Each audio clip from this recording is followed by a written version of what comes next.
Hey guys, it's me Spellboot here, and today we're going to be doing something interesting. We're going to be taking a look at this creation that I've made. So this is actually a calculator, and in this video, I'm going to explain how this calculator works. Okay, so before we get right into it, first you need a knowledge of logic gates and binary. If you're not comfortable with either of these topics, then I've made a help video that will explain these two topics in as much depth as we need in this video. Okay, go watch that video and then come back here and then you'll be able to understand what is coming. Okay, so first, let's take a look at the interface. Okay, so first I have the first number is over here, and then we have to add it, and the second number is over here. Okay, so the first number consists of a ones digit and a twos digit. So the ones digit, if you flick this lever down like this, that means that you have a 1 in ones digit. If it's up, that means there's a 0 in ones digit. Same for everything here. The second number, you have a ones digit, a twos digit, and a fours digit. And for the outputs, you have a ones digit, we have a twos digit, we have a fours digit, and we have an eights digit. So now let's take a look at how we actually did the math. Okay, so here's what I did. First, let's look at the ones digits. So let's trace these two. It's this line over here and this line over here. So let's trace these two lines up to. You can't really see it. It goes under here and right around there. So these are the two ones digit inputs, right? And so what I did was I ran them through an XOR gate. So you guys know what XOR gates do, but how does that help, right? So let's think about the possibilities. If you're adding a 1 and a 1, that's a 0. And an XOR gate will also, if you have a 1 and 1, it will output a 0. If you add 1 to 0, the answer is 1. And the XOR gate will output 1. If you have 0 and 0, the answer is 0. And the XOR gate will output 0. So you might be stuck up on my first statement. I said that if you have 1 plus 1, the answer is 0. Okay, you might be thinking, no, it's 1, 0 in binary. And I totally agree with that. That is correct. But you can notice that the ones digit is still 0.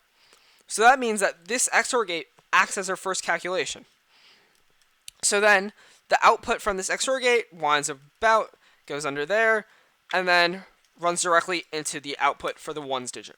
The only situation where we need to carry 1 is if both inputs are 1. If you remember, the gate that if both inputs are 1, that outputs a 1, or else it doesn't output, or else it outputs a 0, that gate is the AND gate. So what I have is these wired all the way over here, and then it goes to this AND gate. So this AND gate will output whether we need to carry the 1 or not. Okay, now let's look at the twos place. So the twos place, I basically did the exact same thing. I start with the XOR gate, and then to find if we need to carry the 1, I put it through an AND gate. But this time, instead of running the XOR gate directly into the output for the twos, I had to consider the carried 1 that we had, or carried 0 that we had from the ones place step. So here's how I dealt with that. Okay, if you carry the 1, you're basically just adding it. So what I can do is I can add it just like I did for the two twos digits. So I can treat the other carried 1 as another twos digit. So if I just add them together by using an XOR gate, I can run that directly into the twos output, and that will be correct. And that's exactly what I did. So now I also have to find if we're going to have to carry another 1 from that, right?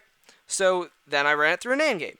Okay, so now I have to compare it to this AND gate over here, because this AND gate checked if there was a carry the 1 at this step, and this AND gate checked if there was a carry the 1 at this step over here.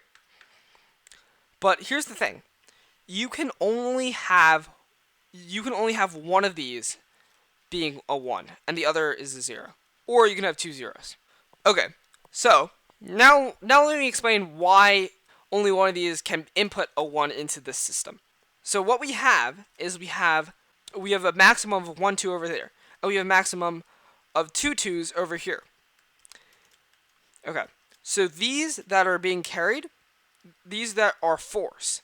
So this line represents 1 4. If it's turned on, it's a 4. If it's not, then it's a 0. This line also represents a 4.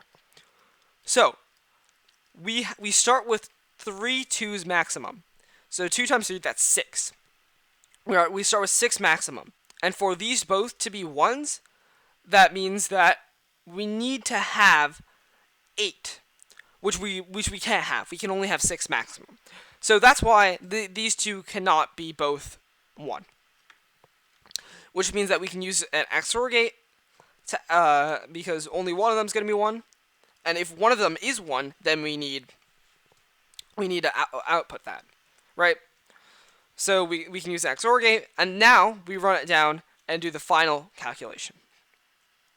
Okay, so now we can go from the 4's digit in the second number, and now we have to do the exact same thing as we were doing earlier. So first we have to add them together, right? So we add them together here, and then we run that directly into our 4's output. So this we're adding the carried 1 from the 2 step and the 4's digit. So that output goes directly into the 4's output.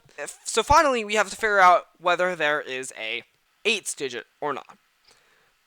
This question is really, are we going to need to carry the 1 from this step? So we basically have to do the exact same thing as normal, and we just wire these two, the 4's digit and the carried 1 up to a AND gate, and then that AND gate will tell if there's a carried 1 or not, and that will run directly into 8 because we have no other digits to compare it to. Okay, and that's how the calculator works. So now let's see it in action. Okay, so here's a number. Let's do 1. So let's do 1 and 2. So that's 1 1 and 1 2 for the second number, and 1 2 for the first number. So that in theory should put. So that's 2. That's 2. So that's 2 4, and that's 1 5. So that the answer should be 5. So that's 1, and then that's 1. That's 1 1, and that's 1 4. So that's 5. Yes. So it is correct. And let's try another example. So let's put them all down. Let's do all down. Okay.